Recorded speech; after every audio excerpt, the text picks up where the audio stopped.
You're listening to Mind, Body, Home with your host, Sara Ann. I have a treat for you today. Suzanne Roynon is an international interiors therapist and Feng Shui expert based in the UK. Today, Suzanne and I are talking real estate and how Feng Shui can help you whether you are buying or selling.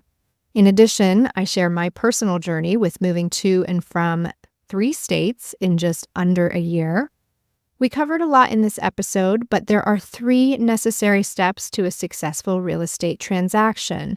2 of those might be new to you, and those are decluttering, detaching, and declaring your manifesto for what is next. When you're buying or selling a home, you are being energetically guided to what is next for you on your life journey. So why not declare what it is you want? Suzanne and I have similar methodologies in our practices. She helps you look differently at your possessions and your clutter so that you can begin to understand how they are affecting your relationships, your health, your finances, your successes and happiness or lack thereof.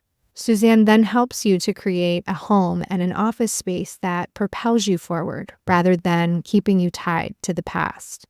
Suzanne has appeared in countless national and international media outlets to share the advantages of using Feng Shui and living an interiors therapy lifestyle. Media outlets include BBC, Grand Designs Live, The Clean and Tidy Home Show, as well as Metro, Sunday Times Style, Architectural Digest, Natural Health, Homes and Gardens, and many, many others.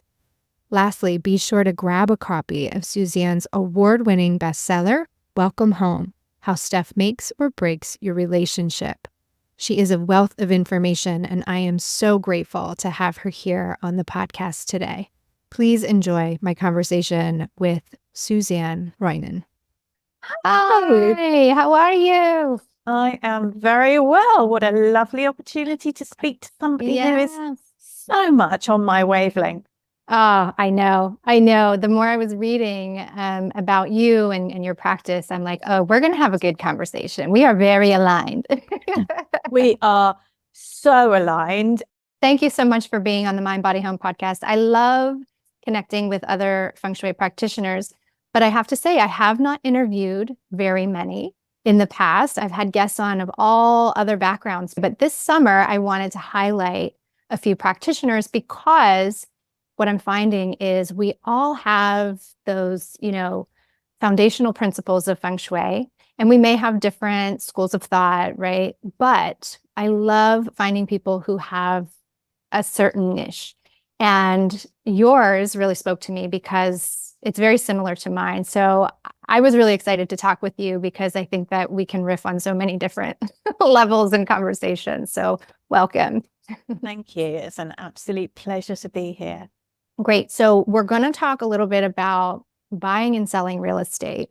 And I have to be honest, I wanted to talk a little selfishly because I'm going through a lot of real estate transaction in my life. But buying and selling real estate, right? It's emotionally draining for many people. It can take a very large toll. It's an energetic drain, right? Especially when you're in London, but here in the US, the market is a little bit crazy. We have very high interest rates. People are feeling very unsettled about all of those things. So it's hard to look past that and feel comfortable buying or selling, right? So I guess where we could start is maybe we start with selling a home. And Sure. what are some the of the importance of it? Yeah, the important, and what, not only the importance of it, and what are the things that people can do that they don't know about, right? Because we know hiring a realtor, perhaps maybe doing some staging, those are all tactical and great things to do. But, even with those practices, homes might still sit on the market, right? And there's usually a deeper reason for that. Yeah, and I think with the American market, I know at the moment it's totally bonkers. My daughter is in the States and they were looking for a house and they've just decided to put things off for a while. You put an offer in and then suddenly somebody else has offered another 100,000. It's not realistic for so many people, especially first-time buyers. So when you want to sell a house, obviously you're thinking you want to get really great buyers who aren't going to mess you around. You want to get the right price for it, the realistic price for the value of your property. And you want it to happen quickly and efficiently. So these things can all be helped with Feng Shui. But before we even get to the point of getting marketing photos done, before you consider whether you might stage or not, because staging's all very well if you're not going to live in a property. But if you've got to stay living there, staging can be completely impractical. And these are real homes that we're selling. Here in the UK, it's very, very unusual to sell an empty property or a purely staged property. It's much more likely that you're working around the family who are living there. The family might go out while you do a viewing, but then they're back in. So the cat's there, the dog's there, everything's there. So when we're looking at starting this selling process, and this is something that is going to be so close to your heart, always start with decluttering. Even before you've found a realtor, before you have actually made a decision to sell, get in there and look at every single thing that you have in your house. Ask whether it's serving you now. Ask whether it would be moved to your new place. I mean, especially if you're downsizing, for example. If you're downsizing from a house that's 5,000 square foot to a house that's 2,000 square foot, or even a smaller apartment, then the majority of your furniture and your possessions simply can't go with you. So it's all about really understanding what's going on right now. What is surplus to your requirements? What is no longer serving you? And taking the initiative to deal with that now, before you even get as far as contacting a real estate agent here in the UK, before you invite an estate agent to come and value your house. Because you see, if you value a house which is full of clutter, then your value drops. It is as simple as that. So many people cannot see through clutter. They can't see the bones of your property. They can't work out whether there are problems there, perhaps with the roof or with damp. If you have a cluttered property, you will lose thousands of pounds, thousands of dollars, in comparison to what you might have got for it if you'd taken the initiative to just get in there, clear the stuff and make it look beautiful. And I'm not talking about staging.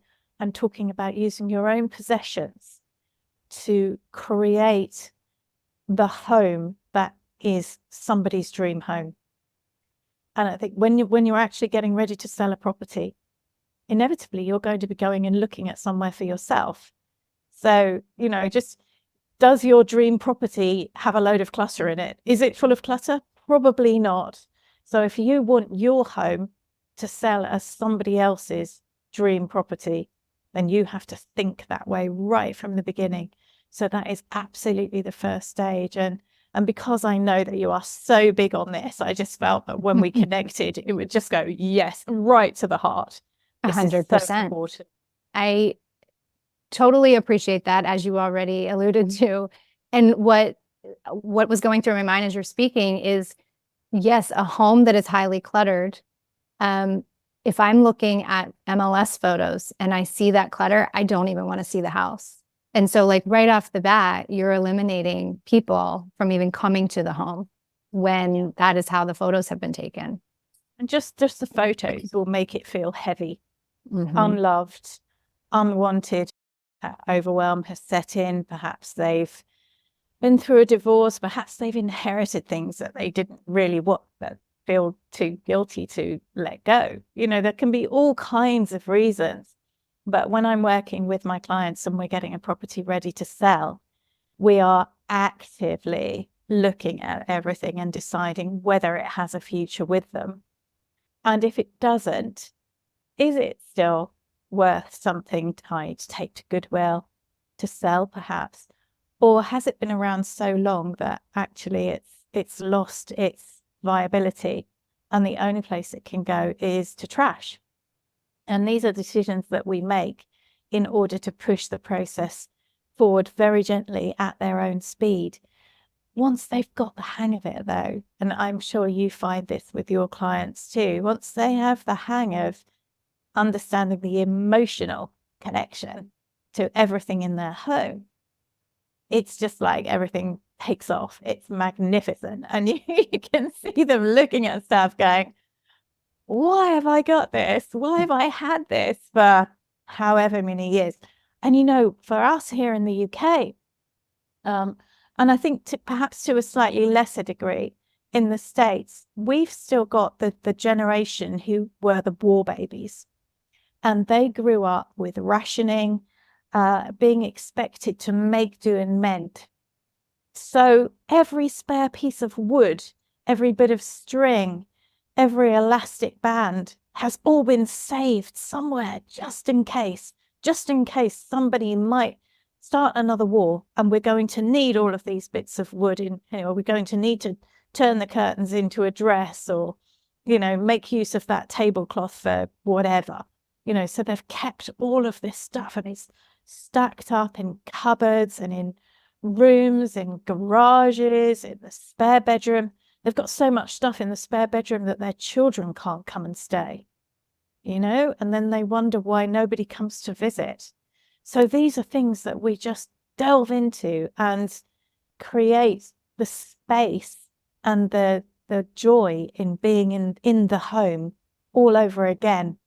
And once you do that, the weight of the house, the weight of the unmade decisions just drops away. And it really does smooth the process for getting the house on the market and selling it. And of course, yes, I do use Feng Shui to help my clients understand, right, okay, here are your Feng Shui guas.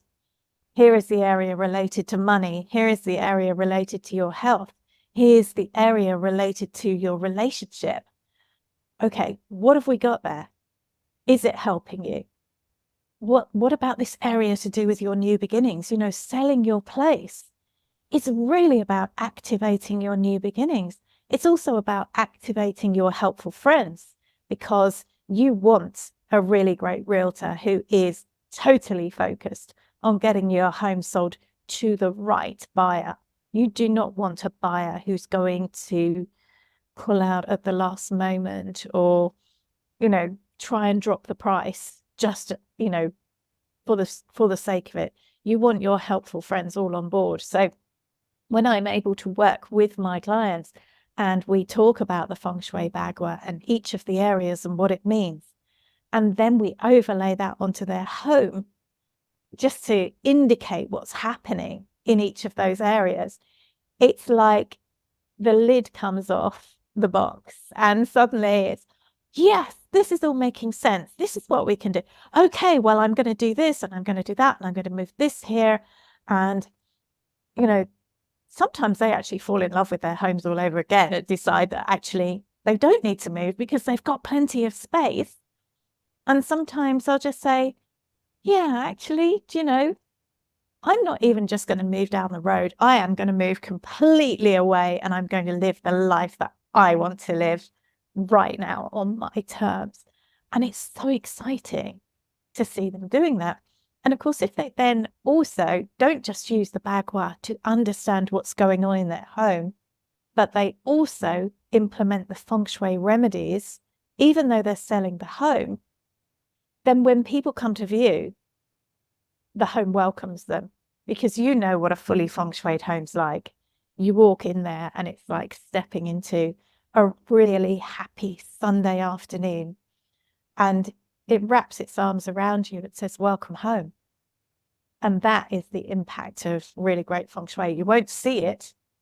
It's not trinkets and knickknacks. It's the energy when you step through that door and the home says, come on in. Yes. You're here at last, So yeah, that's the magic of Feng Shui, the selling homes. And it's just incredible. It is. And there's a few things I want to touch on that you mentioned is once the client gets through that decluttering process, and you mentioned they fall in love with their house all over again. And it is so true, because you're now able to see your home in a new light. And the other thing that I noticed when we sold our home, it's been about 7 months now, and we decluttered to the max. And not because of well, I guess it has to do with my understanding of Feng Shui, but it was more about, we were moving to a whole new state. And for me, my home was a 9 address as well. So it really held that energy of endings and new beginnings. And alongside it being a move in general, it really did represent that in so many different ways, that I knew I didn't even want to take anything. Like, I really wanted to pack my clothes and drive in the car and be done with it. And we did that. Like, we were able to sell most of the furnishings with the home to the buyers that bought it, because I had it staged in such a way. And you had touched on it. You might not need a professional stager, but if you're living in the home and you've decluttered and you've recreated this environment that you yourself love, like, love is the ultimate, like, feeling, emotion, right? If you can imbue that into your home, it will be felt, right? And It does. It's tangible. It really is. It really is. And I even remember when they showed up to do the MLS photos for the house after I had it staged by myself. That light, it was like the perfect day. The light was just filtering the living room in such a beautiful way. And like, I'll even still now, like I said, it's been 7 months. I'll go back to the MLS and I'll just look at it and I'm like, you're so adorable. I love that home. I mean, I really love that home. That home represented a lot. My husband and I have been through financial distress. Our very first home we bought together, we bought in the financial crisis that hit in 2008. We had to lose our home. We had to file a bankruptcy. So the home that we just recently sold was like our comeback home. And it signified so much of that energy. But what I had found was I had to also detach myself from that home. That is so important. And this is what, when we're working through this process, if I've got one person who really doesn't want to move and the other one who's pushing it, I'll actually be doing some coaching with each of them to say, okay, can you tell me what this is all about? Because if you've got one person who doesn't want to move, that is going to make life so much more difficult for everybody. And the thing is, it's going to make the detachment from that property impossible to achieve. And these are the properties that will then stay on the market. And, they won't understand why it's not selling, why they're having to keep doing open days. What is going on? What is going on? And it's because somebody is just not prepared to let go. And until you get to that stage, and I'm thinking about a truly lovely man I worked with, and he had owned this house for 60 years, getting on 60 years, and it was next door to the house that he had grown up in. So, it's a very, very major thing. And it had been on the market and it had had some tentative offers, but nothing. And we'd done all of the Feng Shui stuff to make it sell. And it still wasn't happening. And so I said to him, come on, tell me what's going on. And he said, oh, I'm just not sure. Is it the right thing? Is it the wrong thing? And so we did some coaching. And finally, he decides, yes, it's time to let go. So I said, right, there's just one last little Feng Shui thing we can do. And we followed this through. We took this particular item out of the house and we went to a fast flowing river, and he threw this thing into the river, and you just know that it washes away. He had an offer on that house within 2 days, which was accepted. And to say that sale went through, and here in the UK, house selling it's a pain, frankly. It's not very well organized, but it went through so smoothly. And before you knew it, I was up there helping him, oversee the removal guys, getting his stuff into the van and off to his new life. And he is romping now. He just loves everything that's going. He's living in a completely different part of the country. He's happy. He's got all of these new opportunities coming to him. Now, this guy is already well into his 70s, but he is not going to stop enjoying life because he suddenly found out how he can do that in a home that supports him. He's moved to a very, very auspicious new Feng Shui home, which is, probably the next thing we're going to talk about, finding the new place. Yeah. Yeah. I think that's the perfect segue. So for buying, I think, there's obviously some things that similarly align with selling. What can you offer for those looking to buy? What are some things they should do? As we talked about at the beginning of the program, there are many different kinds of Feng Shui. And my preference, having tried various different kinds over the 35 years that I've been doing this, is that I work with Flying Stars Feng Shui. And one of the wonderful things about Flying Stars is it tells you about the house type, the outline energy of the house. Before you get into the particular remedies you need inside, you'll know that there are 4 house types. There's a house that's good for people and good for money. Wonderful place to live. Things just go well there. Relationships are good, health's good, the money flows in. Then you have got the house that is good for people, but it's bad for money. And so here you've got the good health, you've got the happy family, the strong relationship, but never ever enough money at the end of the month. Then you've got a house which is good for money, but it's real bad for people. These are the places where the kids act up, where you will find that the house has been sold because of divorce over and over and over again. It's also a bit prone to poor health, chronic illness, cancers, but just the silly stuff as well, like falling off your bike or tripping on a curbstone or getting long COVID. You're more susceptible in a house that's bad for people. But the great thing is that because it's good for money, there's always money to throw at the therapies, at the divorce, at anything else. You can get the best lawyers and so on. The last house type is bad for people and it's bad for money. So it's kind of your perfect storm of a house in terms of life is just going to be so much more stressful and so much more difficult. It's from personal experience, it's like living in quicksand until you get your remedies in. So what I do when I'm working with somebody who wants to find a new home is the first thing we'll do is understand the basic Feng Shui energy of the place. So before we think about anything else, we're thinking about that Feng Shui energy and identifying, right, okay, so if this is a house that's bad for people, what do we need to do to rectify that? Now, it's a lot easier to rectify a house that's bad for people and neutralize that negative energy than it is to rectify a house that's bad for money.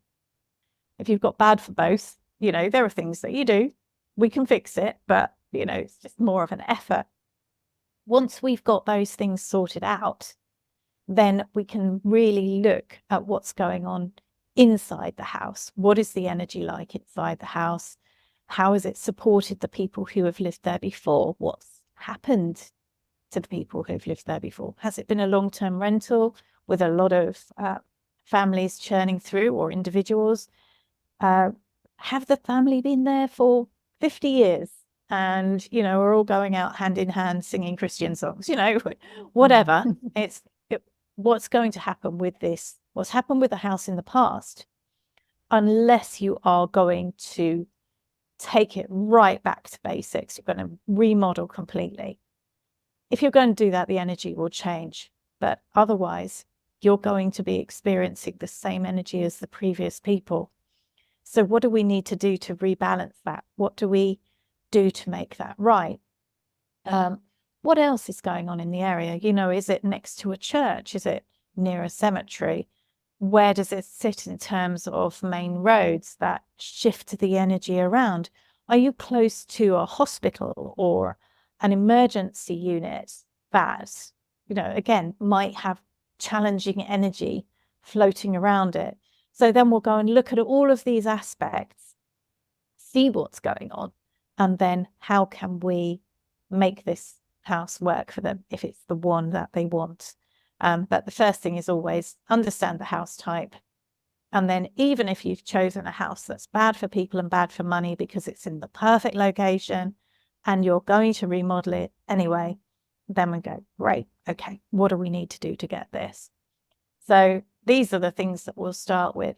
If I'm viewing properties, I will go around and I will read the house using my interiors therapy methods, and I'll know what's going on in that house, even if the realtor isn't telling me necessarily what is right in front of my eyes. I mean, you've probably realized from when you were doing your house hunting, you could walk into a home and you knew if there was a divorce happening there. You know, there are signs and energies and symptoms that if you know what you're looking for, you can tell what is happening to the people in a house. Are they getting on? Are they unwell? Are they struggling with their mental health? You can see all of this stuff. It's almost written on the walls when you know what you're looking for. So part of what I do with my clients is that they will get all of this outline information, you know, look for this, look for this, look for this. I love that. I don't know a ton about flying stars, but I have read a little bit, and hearing you talk about it, it does make sense. I don't talk about sighting so much on like the podcast, or I haven't shared that with my community, but it is really the first step in selecting a property, is really understanding the land, because I mean, as you know, but for the audience, like that is where Feng Shui originated. It was land sighting. So the interesting thing that's going on with me personally is, as I just mentioned, we sold our home 7 months ago for my husband's job relocation. And we are just the go with the flow kind of family. We try to not hold on to resistance. We just are like, yeah, this is what's next. And we just have a lot of faith and a lot of trust in, you know, the flow of life. And so we were on board. We get here. We decided to rent because we're in Texas. We've never been to Texas, so a completely new area. And then we decided to buy a home, which we just moved in 3 weeks ago. We moved in, and then just last week, his employer is looking to relocate him again out of state. Oh, no. Out of state. Yeah, to Florida now. Now, the interesting thing is my husband and I have a past in Florida. That is where we bought our first home that I mentioned that we lost. So there is something about this whole transaction that feels very full circle. Oh, I didn't karma going on there. Yes, I didn't expect such a wide circle, but it feels like we were there in our 20s. So it's like, I feel like my 20-year-old self is like, woohoo, we're going back, because I feel like we left, like we were forced to leave because of our circumstance. And so maybe there wasn't like full closure there. That's what's coming up for me. And I'm trying to not dwell on why did we get sent here and why did we have to go through this home buying process and now we have to sell the house. I'm trying not to go down that rabbit hole, because I know it's really only down the road and looking back on it retrospectively that it's really going to make sense to me or my family. So yes, we are in a tight real estate situation, you know, where we just bought, we have no equity in the home. We even made a few investments with, you know, things like appliances and motorized shades, and we are not going to get that back.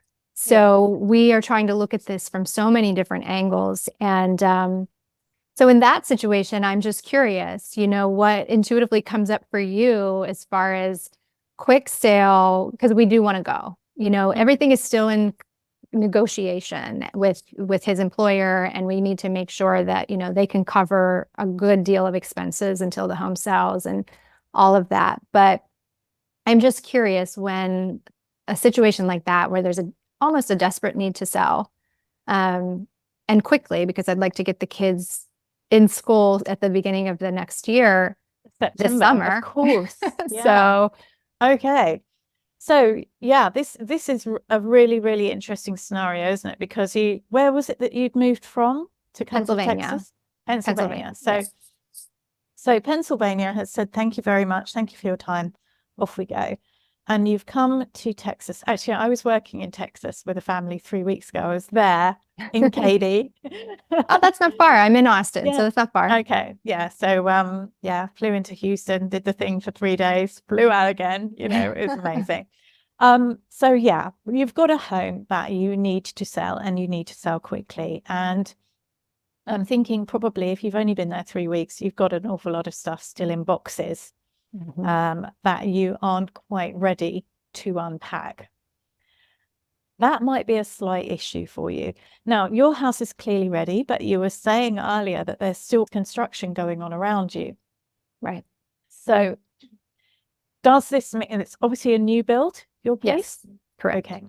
So you've got you've got that new build kudos, and you've got those appliances and bits and pieces that you've got in there that other people now do not have to buy. That makes your place a more exciting proposition than one that is going to just, be appliance free when somebody moves it. That's the first thing to think about. I think it would be really worth you understanding the basic energy of your home right now. Because if you can then get the Feng Shui to and I know I'm talking flying stars here, but here it is so useful to be able to tune into that energy and put the remedies in that will, as I said, make the person who walks in there feel like they've hit the jackpot with your home and they don't want to wait a single moment more to get it.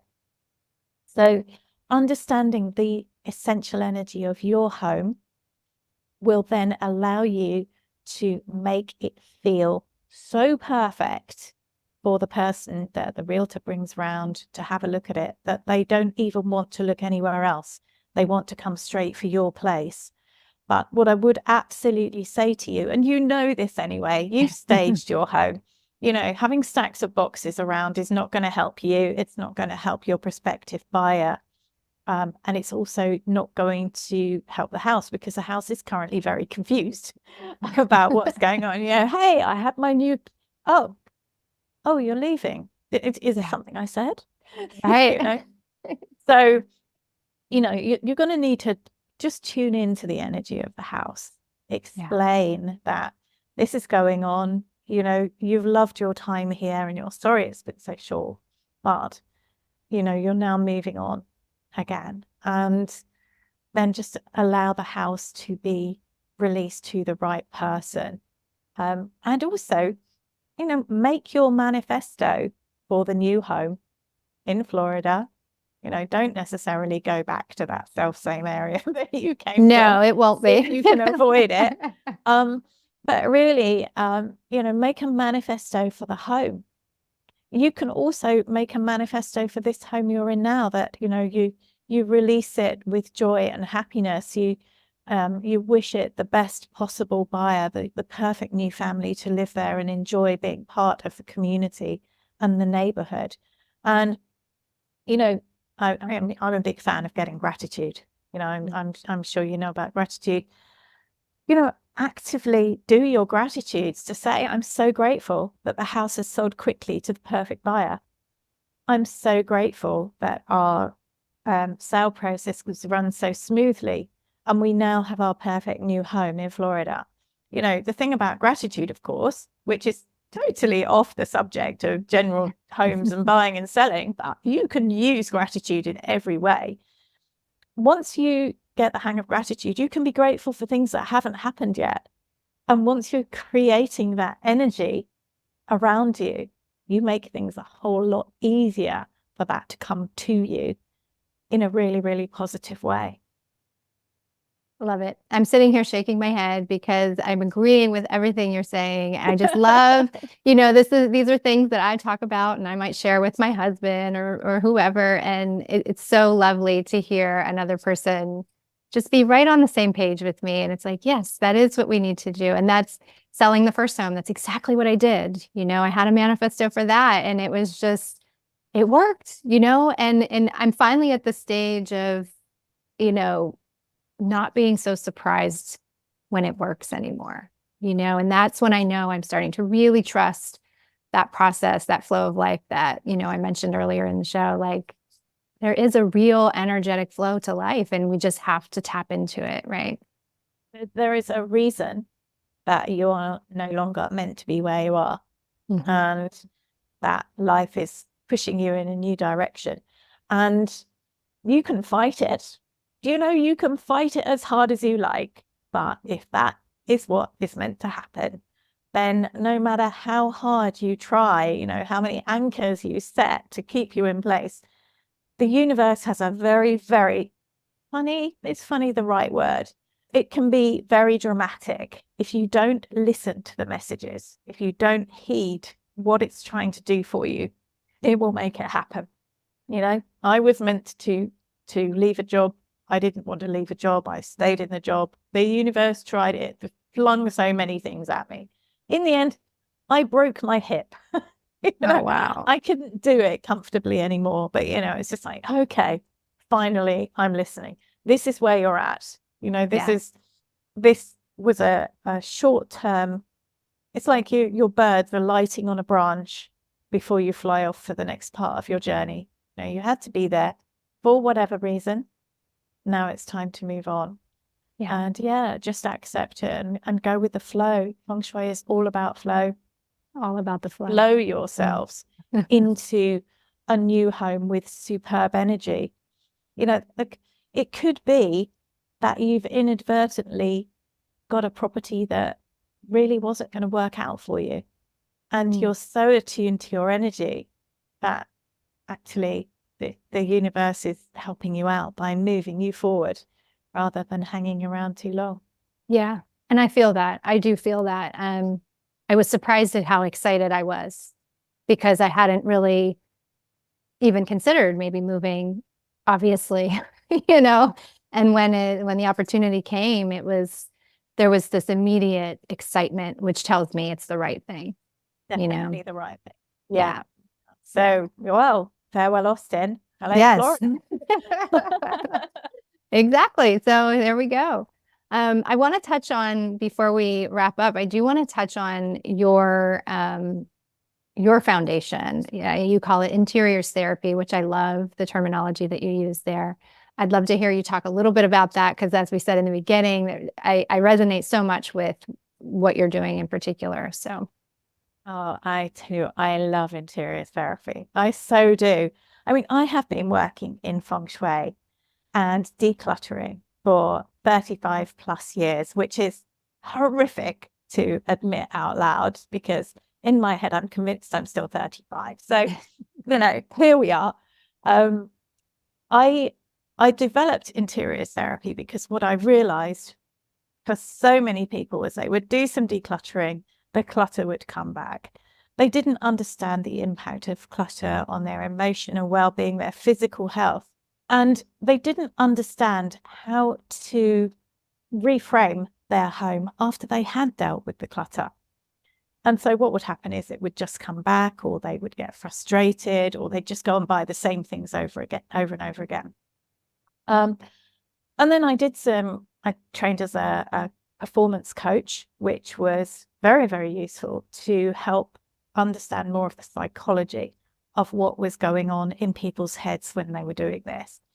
And I also got very involved with the law of attraction, manifesting homes here and there. It's a very, very fantastic thing to do. Manifesting all kinds of amazing situations. And so I thought, right, okay, here I have these 5 crucial elements that I can put together, and I can term it interiors therapy, because I've got my Feng Shui, I've got my space clearing. So let's put it together. And the first word you're going to know and love is about getting clarity on everything you own. We've talked about this already. What's it doing to your emotional state? Is it a positive impact, negative? Is it neutral? Your kettle is probably a very neutral thing, but there might be a mug in your cupboard that your ex used all the time, and every time you see it, you think of him. So that's not helping you, having that in your cupboard, so let's let that go. So getting the clarity on the stuff, then dealing with the clutter. Clutter, as you know, is unique to absolutely everybody.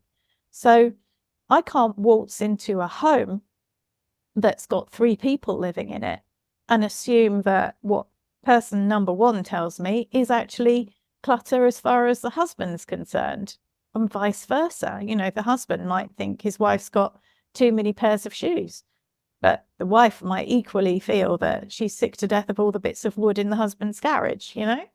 So getting into the clarity, then the clutter, and then we clear.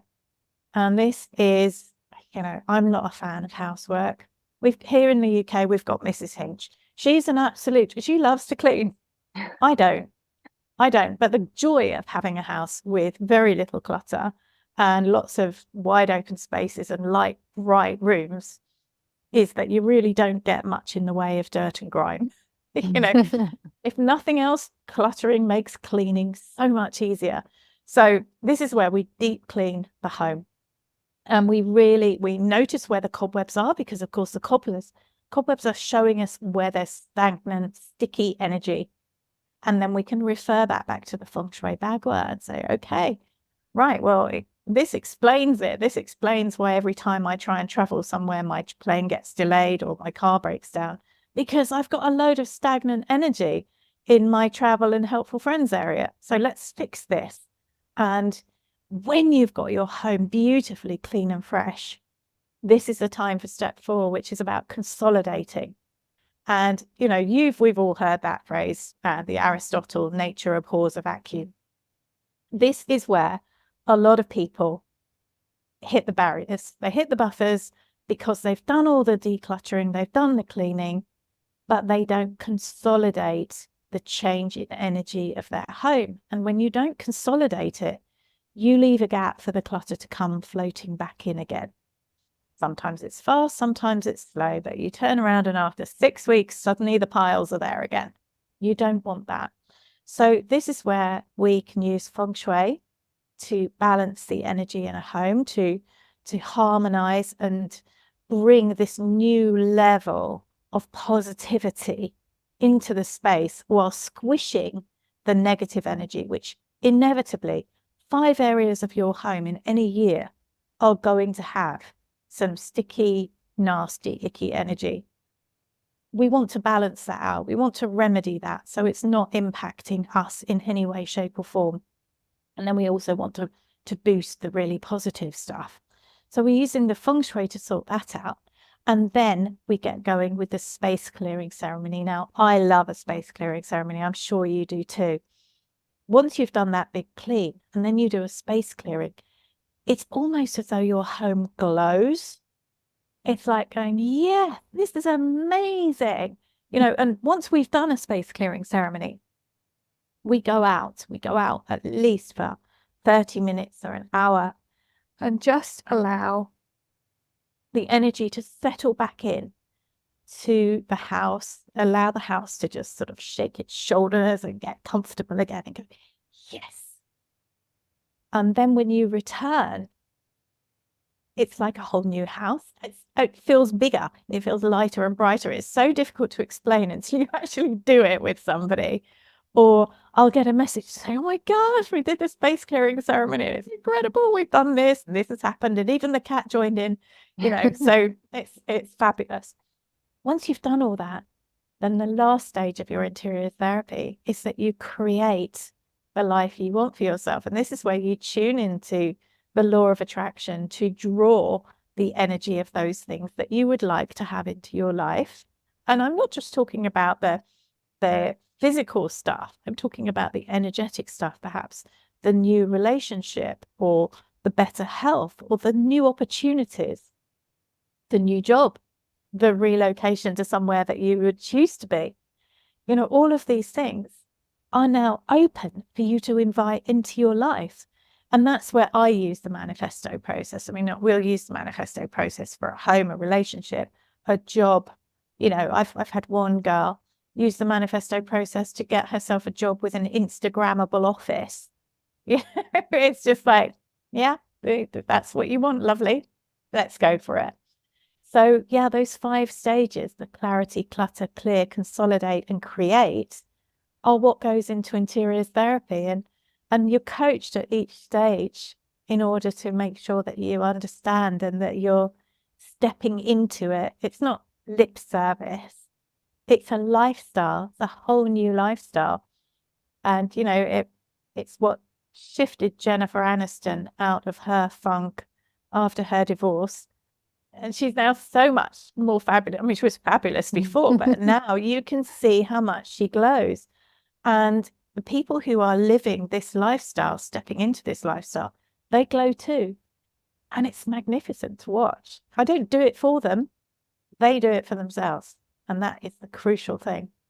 Yeah, that's what I love about it too. I think when you said about the consult, I can't say the word, Consolidation. Yeah, the consolidation piece.